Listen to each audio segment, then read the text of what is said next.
Hey, we're back out here with another day with Ryan. We're going to check out some of my house flips. And the first one we're coming to is the one that we saw on the last house flip video. This house was completely torn apart. Now it's fully renovated. Let's see how it turned out and what we're going to make.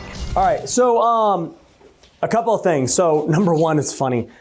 We were here about 3 months ago on the last day with Ryan at this house. And if you watch like my YouTube video, go watch it later tonight. We posted it literally like a week ago or so. You'll see how bad this house was. It was literally, we just bought it. It was like all freaking boarded up, just bad.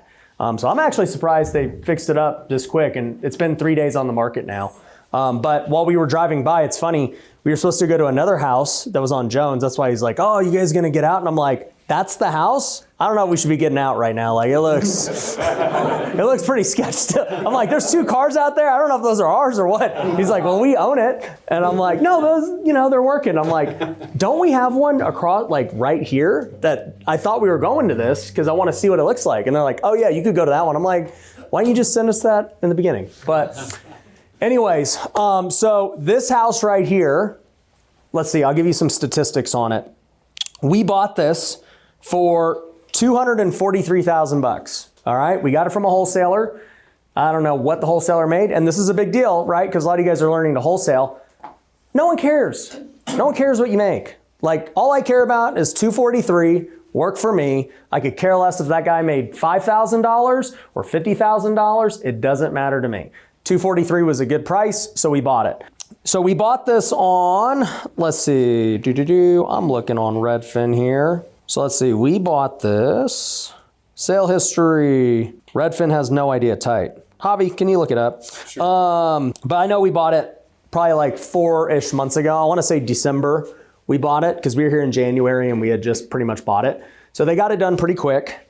And we ended up putting in $50,000 into this. So this is 1,000 square feet. And we put about $50. That's $50 a foot. Now, do we always guess $50 a foot? No. I mean, and a lot of times we'll estimate $30 a foot, maybe $35 a foot, depending on the deal. But I mean, like I said, this house was literally boarded up. It needed everything. New garage. Oh yeah, this is us there last time. Oh yeah. Boarded up. When I say literally boarded up, this was us. Wow. What day is that? That was in January. That thing was all boarded up. Oh yeah, there was no fireplace here. It was literally, there was a hole in the wall. Yeah. I'm serious. That was what that was. We bought it 1223. 1223. All right, so they did a good job. They got it done pretty fast. I mean, they got it done in 90-ish days, which is awesome. So we put $50K. Clearly everything is new. We have it now on the market for $390.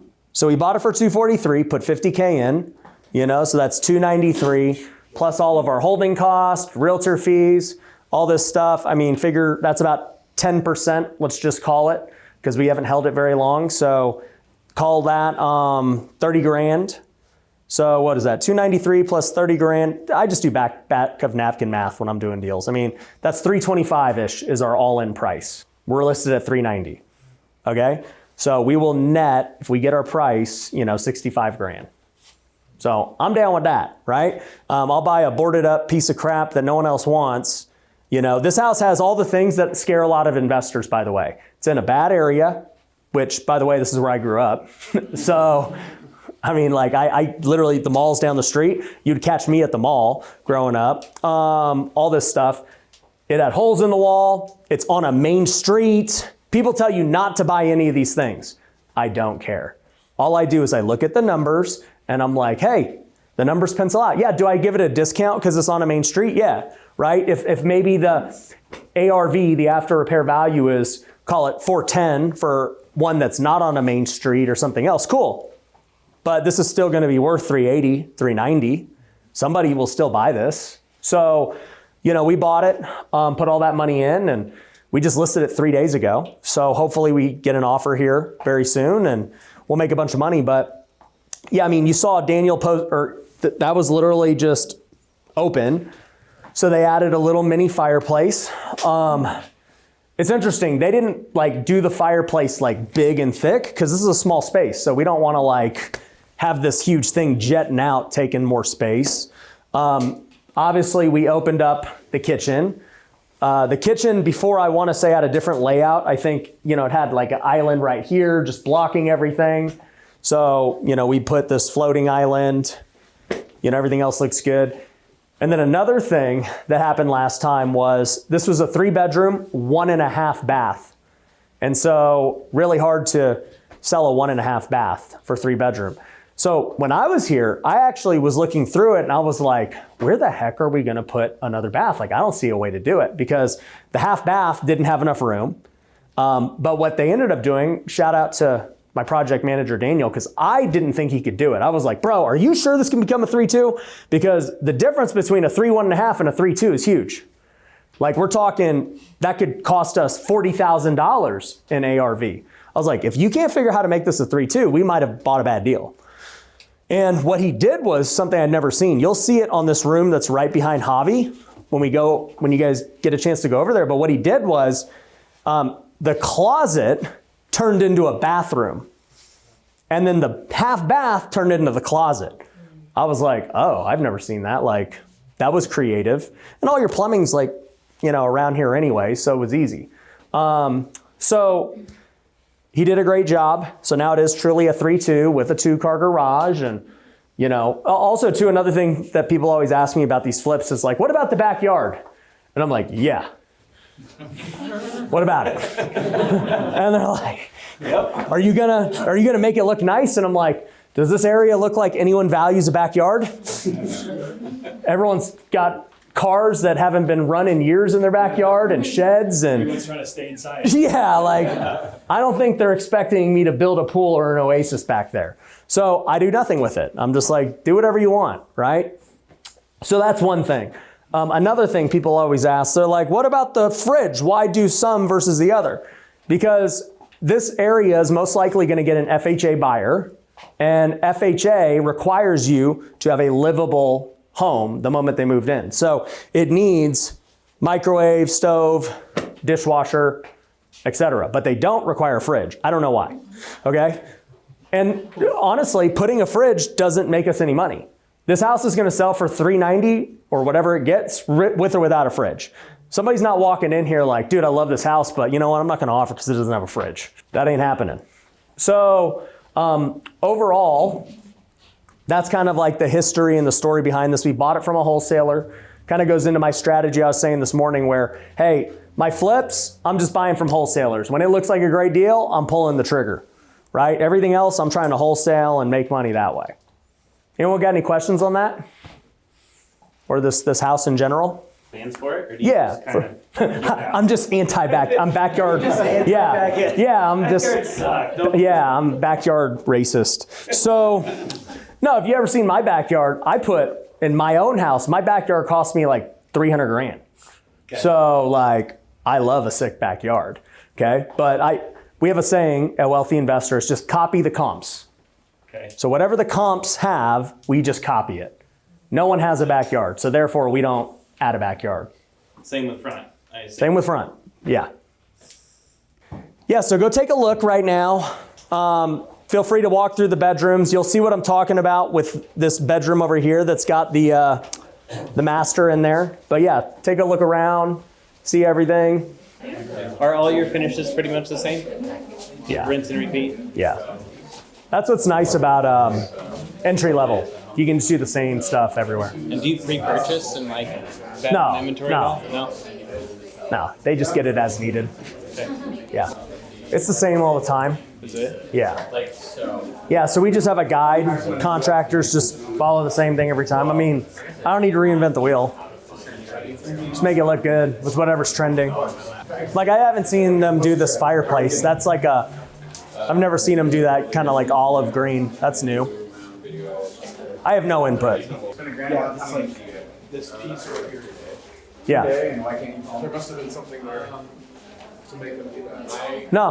No, they built the fireplace like from nothing. That's just popped out. Oh, that's right. This was literally a hole. Okay. It was all boarded up. Yeah, you could see where they sealed it. This used to be the slider. My guess is they closed it off, and then when they built that fireplace as they were building it, it probably did something to the plaster. Looks like they had a door there too. Yep. Dude, it was crazy. It was just, this was all open. I'm guessing we built that. Yeah. I can't remember. But even stuff like this, it's like, it might get caught in inspections and stuff, but it's not like, yeah, I mean, it's not gonna change anything. If they want us to fix it, we'll fix it. If they don't, then why are we gonna do it? But yeah, I mean, just look in the neighborhood. Does anyone have any kind of backyard that's to write home about? No. So it's like, why are we gonna add one? And I mean, here's the thing too. It's like, could we add one and go spend, let's say we spend 5 to 10 grand to go make it super nice, right? Well, now that means I need to charge at least 10 grand more if I'm gonna do it. I'm gonna charge them 10, 15 more grand. And somebody here who is gonna be so like price conscious is like, no, bro, like I would rather have this house for 390 than 415. They may not qualify. So you gotta keep the end buyer in mind. Like this is not, you don't flip houses to your standard of living. You flip houses to the standard of living that somebody's going to be living in. So you don't ever want to over renovate because you spend all this money and then you price someone out. Yeah, dude, this used to be the closet. I mean, it's still obviously kind of a weird bathroom. Well, they could have added a barn door or pocket door, maybe, but I mean, I can see it's super original to create a bathroom out of this closet. Yeah, like this is, obviously it's still odd, but the alternative is this is a bathroom, this is a closet, and this was the half bath. Oh wow! I mean, that's a big, yeah. This was just the half bath right here. So the sink was here, the toilet was here, and that was it. And then that was the closet. So if I'm buying this house, this is a totally fine closet. And then I would rather have access to a bathroom here. But I agree with you. They could have just kind of they could have made this wall bigger. Well, you just put a pocket door or a barn door right here. Yeah. Yeah. They could have made this gap. I would have made this gap bigger if it was me, but it is what it is. Yeah. The flips that I'm doing right now are super similar to this, but I just do the wood all the way through. Do you advise against that? It's just more costly and it's not going to make you any more money. Oh well, I mean, if it has to come up anyway, though, would you just put wood all the way through, or would you actually put new carpet in? Well, carpet's cheaper than the wood. Yeah. So either way, it all came up, and so we put the wood, but we put carpet in here. So I mean, it's not like a drastic savings, but it's probably a couple $1,000s more to do. Well, it's going to be a few thousand more across all the bedrooms to do wood, but I don't think it changes the value of the home at all. Cool. Looks good. Yeah. All right. They got all new windows and everything too. Saw that. Closet. Thanks, man. I'm gonna bounce. All right, bro. Good seeing you. Closet. Let me get in there. Let me see. Okay. The shared bathroom. They kind of got the fireplace that matches this. Looks good. So yeah, I mean, if we get full price, make about 65K.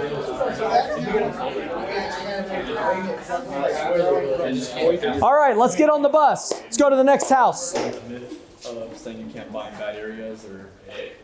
Yeah, I mean, look, first off, what's a bad area? I grew up over here, so that's number one, right? But number two, yeah, I mean, look, it's on a main street. It's not the greatest area. It's tiny, it had only one full bath. So like all these things turned a lot of people away from it. But we said, it's all good.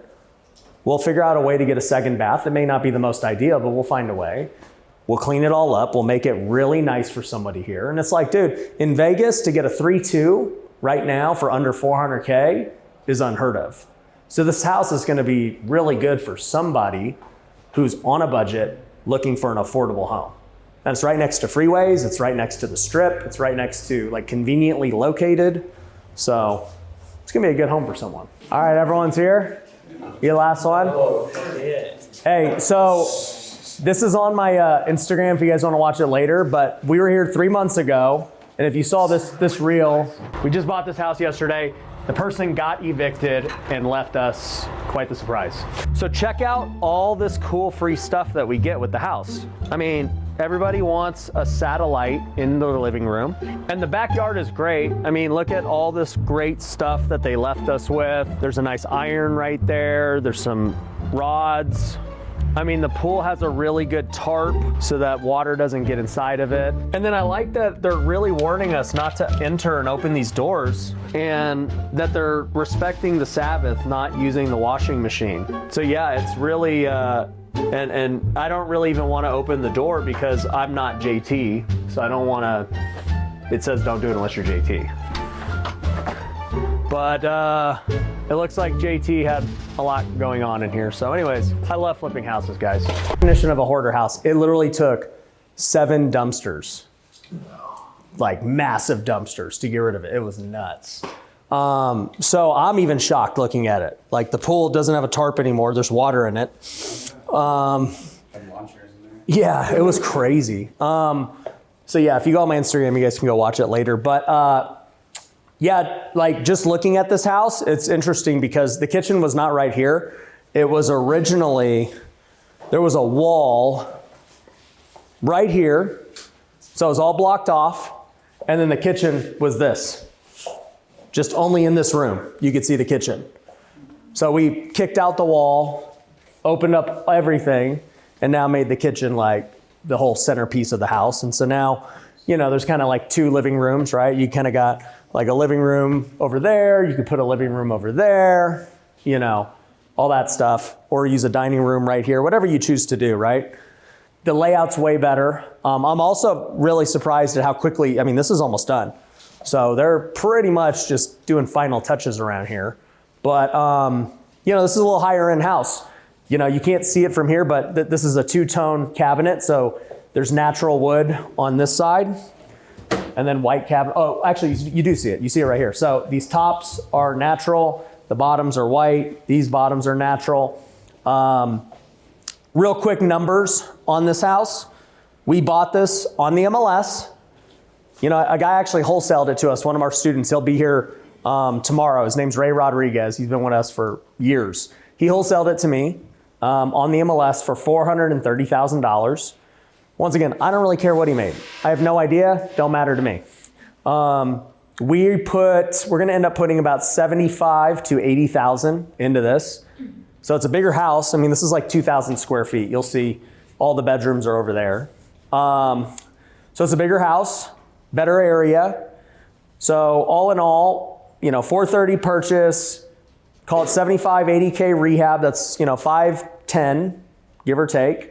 And then we're going to list it at 650 plus.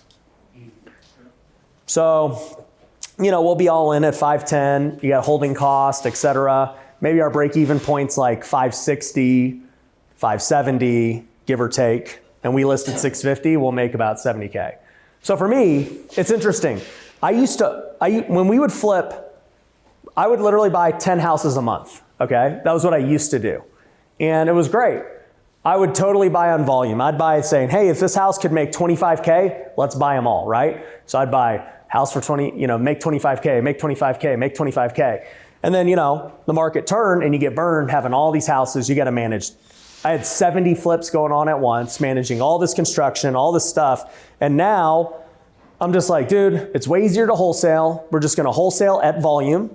You know, we're still going to go try and make hundreds of thousands a month, but with no risk, no contractors, no capital, you know, none of this crap. And then when deals that can make over 50K present themselves, I'll buy them.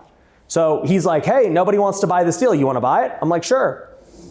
Right? And the reason nobody was buying back in December is because everyone's properties were sitting during the winter. So all the big flippers who had all these properties who operate on thin margins, they're okay making 30K on a deal. They were all tapped out. So they were like, I'm not buying. So I ended up just buying a bunch of great deals in December and January because everybody else was scared. And so now we get to list them in spring, which is the best time. So we're going to, you know, we caught good timing there. But here's my thing. For us, it's not like we only try to time the market. It just so happened to play out that way. We're wholesaling all the time, all day, every day. It don't matter to the market. And then, you know, I'll buy a flip right now. If somebody gave us a deal that was going to make over 50K, I would buy it right now. But I'm not going to buy any more deals that just make 30K. And I hate to say just 30K, but like for us, we just don't want to do it. That's our buy box right now. I don't know what that is. I'm going to guess that's going to be a chandelier. Yeah, I was gonna say, it's gonna be like a light fixture, I think. Yeah. It's a water lamp. If I had to design this house, I'm guessing that's a dining room. I mean, it could be a sitting room too, but I'm going to guess I would put my dining room there, and then I put my living room over there. It's got a fireplace here. Yeah, I know. You could go vice versa too. I mean, you could put your living room there, dining room there. I mean, there's no... Guys use licensed contractors? Or just- Depends on the deal. Some we do, some we don't. I honestly have no idea on this deal. I mean, look, everything has risk. That's what I say. Like, you want to spend money on marketing? There's a risk. You want to spend money buying a deal in the hood? There's a risk. You want to use a licensed contractor? There's a risk. Unlicensed? There's a risk. Like, you just got to realize everything has risk. Your tolerance is going to dictate what you're willing to do. I mean, there's some states where you can get a license literally tomorrow. You could have no experience and get a contractor's license tomorrow. Brian, how do you pick your finishes? I let my team do it. Okay. Yeah, I'm like, this looks nice. My team. Yeah, I just let them do it. They flip so many houses. They know what's in style. I don't. I'm just like, whatever. See, like I look at this and I'm like, okay, that's new. But we You know? do have an updated contractor's guide in the community that has all of our finishes and fixtures. So you can basically copy it. Yeah, It's in the document section. yeah, yeah. You guys have, like, make sure your designer on staff, or how do you? No, my project manager, he, so like on most of our flips, we already have a like set thing we do on every single deal. So you don't even have to think about it. It's all just the same.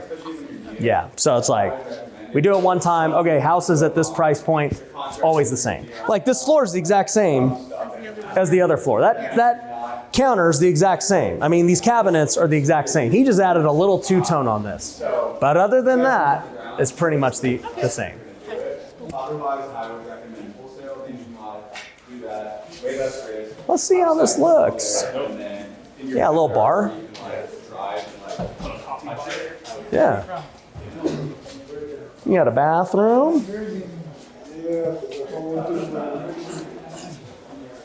3 bedrooms over here. Yep. Closet. How crazy to see before and after. Oh, bro. I mean, this house is terrible. Would you factor in potentially building an ADU, or are you do we bother building ADUs? In Vegas, it's not really a thing. In California, it makes sense because your guys' properties are so much more valuable. But like, what am I going to go build an ADU here? And like, it's not going to like improve the value enough to justify the cost. But in California, it makes a lot of sense. So you would do it in California, like the numbers. So I will do any deal where the numbers make sense. And then also too, like my risk and headache also is in line with the payoff. That's kind of my point. It's like, yeah, this deal, it was a freaking lot of stuff, but looking at it, it's like, dude, yeah, we should be able to make like 70K. This is going to be great. You know? No extra. Yeah, I don't have to find the deal. Like it's getting brought to me. I already have the crews. I've done 1 million of these. So it's like, it's all good. And I'm very comfortable with the risk because I knew that it's already a high renovation. You know, I'm not operating on thin margins where, oh, if it goes from 70 to 80 or to 80 to 90, like I'm going to lose money. It's like, no, there's still 80K of spread. Like I'll be fine. Yeah, so like the risk to me is very low. This area is actually a pretty good area. I mean, the median price of a home in Vegas is like 500K now. So this is 650. I mean, this is pretty much right there in the median. And I mean, like you guys drove through the neighborhood. You saw this neighborhood compared to the other one. 3-car garage. Yeah, I mean, this is a 3-car garage, 4-bedroom, 3-bath, a pool, good area. This house is gonna fly off the shelf. This is like a perfect house for a middle-class buyer in Las Vegas.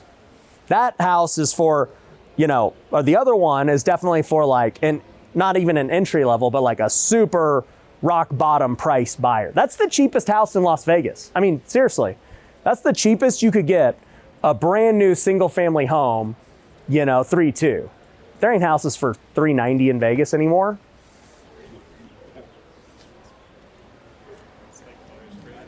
Yeah. Yeah. When you walk the property with the GC, would they be able to point out like the major items? Yeah, for sure. Like if you're gonna flip, you definitely need to bring your GC. Like before we committed to buy this house, we went and brought the GC here and looked at it and said, hey, what's this gonna cost? He's like, it's gonna be 75 grand at least. We run the numbers and we're like, all right, still makes sense. And how are they able to test out the electrical and plumbing and such because those are so I mean, they can't. seeable?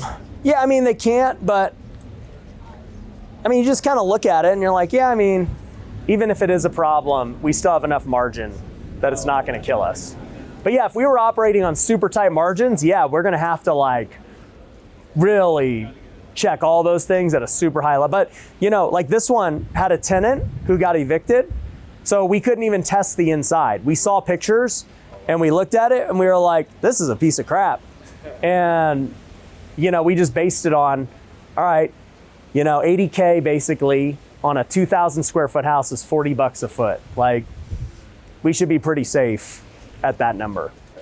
When you were buying in volume, were you looking for more properties that were already structurally set versus, let's say, adding square footage? No, we looked at them the exact same way we looked at both of these deals.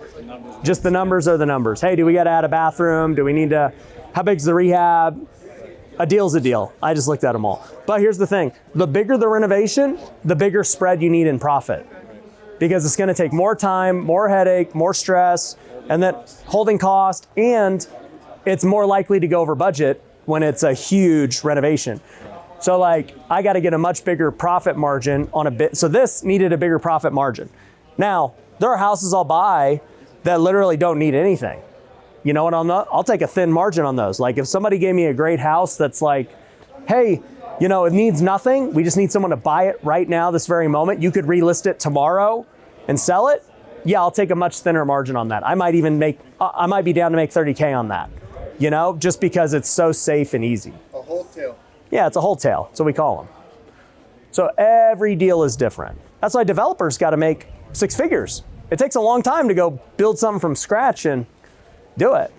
It does. Yeah. So one of the things we're running into LA, so initially we're going after a lot of properties that are already set. Yeah, I would add bathrooms or just within the square footage. Yeah. But then we started looking at higher price points and found out that there were areas where they're selling $1,200, $1,300 a square foot. Yeah. So we're like, if we could build, you know, at 250 square foot in those areas, and the average home is 1,100 to 1,150 square feet, and now we're making it 1,500, and the RV was making sense on those. Yeah. Right? So started changing our strategy a little bit in LA. Yeah. You know, And that's great. But I'm watching what you're doing here in Vegas, and I'm noticing a lot of homes already just preset. I mean, they're really not that old. No. Compared to a lot of, you know, areas that I guess we see. So There's not much I can do to this house. yeah, this house is already structured as best as it can. Yeah, there's no true value add. It's just cleaning it up. That's the same thing with ADUs. It's like, we don't really need to do that here. It's just we do with what we got. Cool. All right, let's get out of here.